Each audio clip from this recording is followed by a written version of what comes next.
আমাদের বাংলাদেশে একজন ক্লায়েন্টের এই ওয়েবসাইটটা হ্যাক হয়েছে। ক্লায়েন্ট আমাকে নিশ্চিত করছে তার ওয়েবসাইট হ্যাক হয়েছে। আজকের ভিডিওতে আমি আপনাদেরকে দেখাবো এই হ্যাকড ওয়েবসাইটটা কিভাবে রিকভার করব, আর রিকভার করার পরে এই ওয়েবসাইটটাকে কিভাবে সিকিউর করব যেন পরবর্তীতে হুটহাট হ্যাক না হয়ে যায়। তো এই ওয়েবসাইটটা হ্যাক হওয়ার, আমি যখন আমার ক্লায়েন্টের সাথে কথা বলি, এই ওয়েবসাইটটার হ্যাক হওয়ার যে প্রথম কারণ হচ্ছে এই ওয়েবসাইটটা সিকিউর করা না। আমরা সাধারণত ওয়েবসাইট তৈরি করার পরে আর কিছুই করি না। আমি যদি আপনাকে এক্সাম্পল হিসেবে দেখাই, আমি যদি ব্লগ পেজের মধ্যে ঢুকি, ওয়েবসাইটটা অনেক স্লো হয়ে রয়েছে। এটাও কিন্তু ভাইরাসের কারণেই। একটু যদি নিচে নামেন দেখবেন যে এগুলো হচ্ছে ডামি ডাটা। এই যে দেখেন লরেম ইপসাম, হ্যাঁ, এই লরেম ইপসাম এটা হচ্ছে একবারে ডামি ডাটা। এখন হ্যাকার আসলে টার্গেটই করে এই ধরনের কন্টেন্ট দিয়ে, হ্যাঁ, যেই ওয়েবসাইটে লরেম ইপসাম আছে, তারপর হচ্ছে যেই ওয়েবসাইটে হচ্ছে ধরেন ওই যে হ্যালো ওয়ার্ল্ড যে প্রথম পোস্টটা থাকে, এইগুলাকে এরা সার্চ করে কোন ওয়েবসাইটে লরেম ইপসাম কন্টেন্ট আছে, কোন ওয়েবসাইটে হ্যালো ওয়ার্ল্ড যেই ওয়ার্ডপ্রেসের বেসিক পোস্টটা আছে ওই পোস্টটা কোন ওয়েবসাইটে আছে।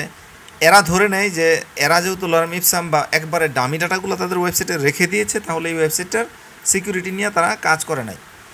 তারপর তারা খুব সহজেই এই ওয়েবসাইটে ব্যবহৃত প্লাগ ইন, এই ওয়েবসাইটে ব্যবহৃত থিমগুলো বের করে এই থিমগুলো লিখে সার্চ করে বা এই প্লাগ ইনগুলো লিখে সার্চ করে যে এই জায়গায় কোন প্লাগ ইনটা বা কোন থিমটা এখনও ওল্ড ভার্সনে আছে এবং ওল্ড ভার্সনে সিকিউরিটি হোলগুলো কী, ওই সিকিউরিটি হোল ধরে তারা এই ওয়েবসাইটে ঢুকে যায়। তো এইটা থেকে পরিত্রাণের উপায় কি? আমরা তো ওয়েবসাইটের সিকিউরিটি ইমপ্রুভ করবই, বাট খুব সহজে, যেমন হাজার হাজার লক্ষ লক্ষ কোটি কোটি ওয়েবসাইট থেকে আমার এই ওয়েবসাইটটা কিভাবে হ্যাকার খুঁজে পায়, হ্যাকার যেন হুটহাট আমার ওই ওয়েবসাইটটা খুঁজেই না পায়। এই ওয়েবসাইটটার অ্যাড্রেস তো কেউ হ্যাকারকে গিয়ে দিয়ে আসে না যে তুমি এই ওয়েবসাইটটা হ্যাক করো। সে এই ওয়েবসাইটটা কীভাবে খুঁজে পেলো? এই জায়গায় তো লাখ লাখ ভিজিটরও নাই, একবার বেসিক একটা ওয়েবসাইট, ঠিক আছে, এখানে লক্ষ লক্ষ কোটি কোটি ভিজিটর না, যে একবার খুব পপুলার একটা ওয়েবসাইট, এই ওয়েবসাইটটা হ্যাক করছে। হ্যাকার কিভাবে পাইলো এই ওয়েবসাইটটা?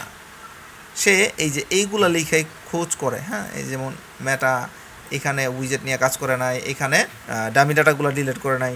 সুতরাং ওয়েবসাইট তৈরি করার পরে এই বিষয়গুলো আপনাকে মাথায় রাখতে হবে। ওয়েবসাইট ডিজাইন কমপ্লিট করার পরে আরও অনেকগুলো কাজ থাকে, এই কাজগুলো করতে হবে।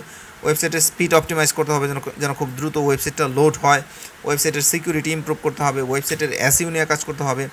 এই কাজগুলো সাধারণত আমি আমার যেসব ক্লায়েন্টের জন্য ওয়েবসাইট বানাই, এই কাজগুলো আমি আমার ক্লায়েন্টের জন্য করে দিই। তো চলেন আর কথা, এই দিকের কথা না বাড়াই, আমরা মূল কাজে চলে যাই। আমরা এই ওয়েবসাইটটাতে এখন ব্যাক এন্ডে ঢুকবো। এই ওয়েবসাইটটা যে হ্যাক হয়েছে এটা প্রথমে আমাদেরকে আইডেন্টিফাই করতে হবে।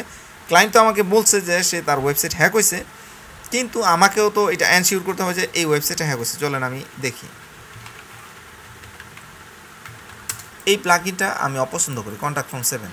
এর আগে হাজার হাজার ওয়েবসাইট, মানে যত ওয়েবসাইটে এই কন্ট্যাক্ট ফর্ম 7 ইউজ করা হয়েছে সব ওয়েবসাইট হ্যাক হয়ে গেছিলো। যাই হোক, এখানে 2টা আপডেট আছে। চলেন প্রথমে আমরা, আচ্ছা এদিকে আপডেট না করলেও চলবে, আমরা যদি এইদিকে ইউজারে আসি এবং অল ইউজার চেক করি, এখানে দেখব অনেকগুলো ইউজার তৈরি হয়েছে। হ্যাঁ, আমাকে আমার ক্লায়েন্ট যেটা জানাইছে যে তার এই জায়গায় অনেকগুলো ইউজার তৈরি হয়েছে। হ্যাঁ, এখানে অনেকগুলো ইউজার আছে, এটা সত্য কথা, কিন্তু এই ইউজারগুলো তো তৈরি হবে যেহেতু এটা একটা ই কমার্স ওয়েবসাইট। কেউ যখন কোনো অর্ডার করবে তখন সে কাস্টমার হিসেবে তার জন্য একটা ইউজার তৈরি হবে। এখানে কিন্তু আর কোনো অ্যাডমিনিস্ট্রেটর নাই, তার মানে আমরা এখনও শিওর না এই ওয়েবসাইটটা হ্যাক হয়েছে। আমরা এখন সি প্যানেলে যাব। সি প্যানেলে আসার পর আমরা প্রথমে ফাইল ম্যানেজারে যাব। আমরা ওয়ার্ডপ্রেসের ফাইলগুলো একটু চেক করব যে ফাইলগুলো ঠিক আছে কিনা, নাকি এখানে ম্যালওয়্যার অ্যাটাক হয়েছে। এখানে আসার পর আমরা চলে যাব হচ্ছে php_html ফোল্ডারে। এখানে যদি দেখি,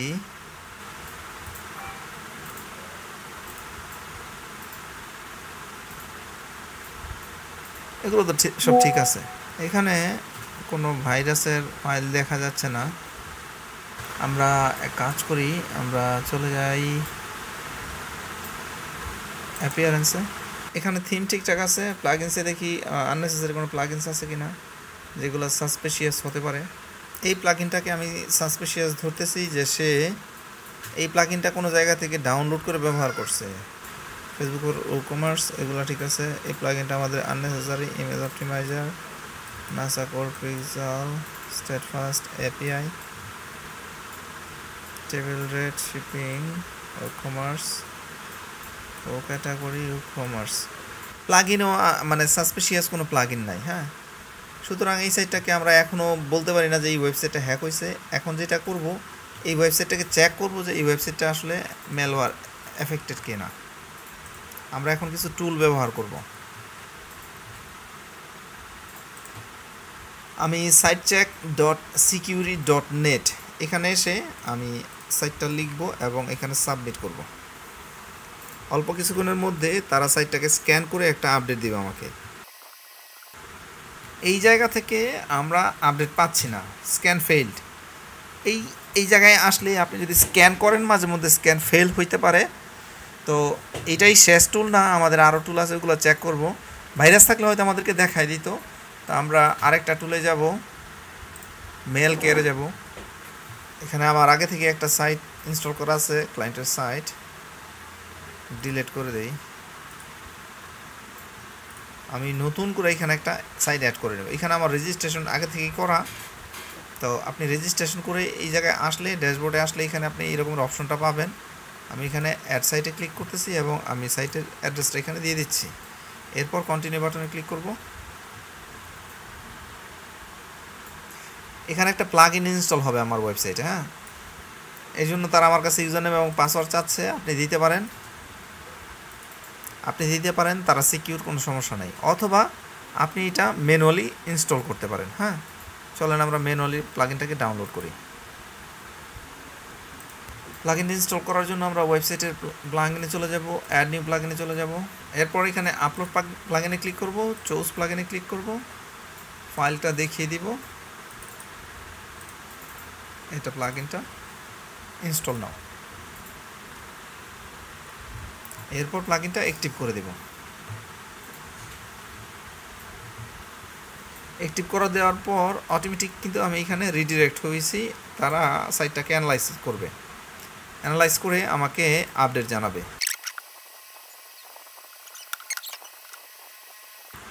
এই টুলটা আমাদেরকে তথ্য দিচ্ছে যে আমাদের ওয়েবসাইটটা ক্লিন আছে। হ্যাঁ, আমরা যদি ড্যাশবোর্ডে আসি, এই সাইটটার ড্যাশবোর্ডে আসলে আমরা এখানে দেখতে পারবো আমাদের এখানে 2টা প্লাগইন আপডেট করতে হবে।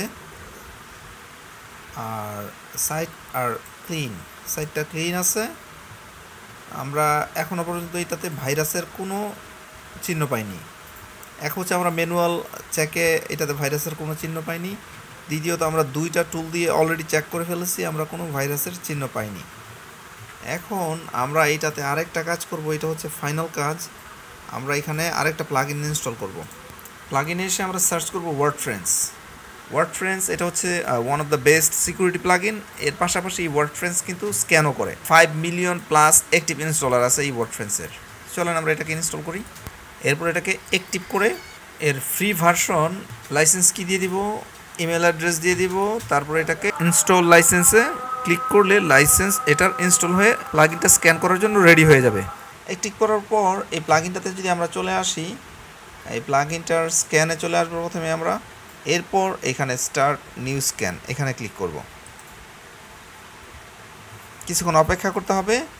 এই প্লাগইনটা এই ওয়েবসাইটটার একটা করে ফাইল চেক করবে এবং দেখবে কোথাও কোনো ম্যালওয়্যার ফাইল আছে কিনা। আমরা একটু অপেক্ষা করি।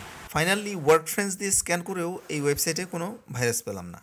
তো এখন মোটামুটি আমি নিশ্চিত যে ওয়েবসাইটে ভাইরাস নাই, কিন্তু আমার ক্লায়েন্টের কোনো এক জায়গায় ভুল হচ্ছে।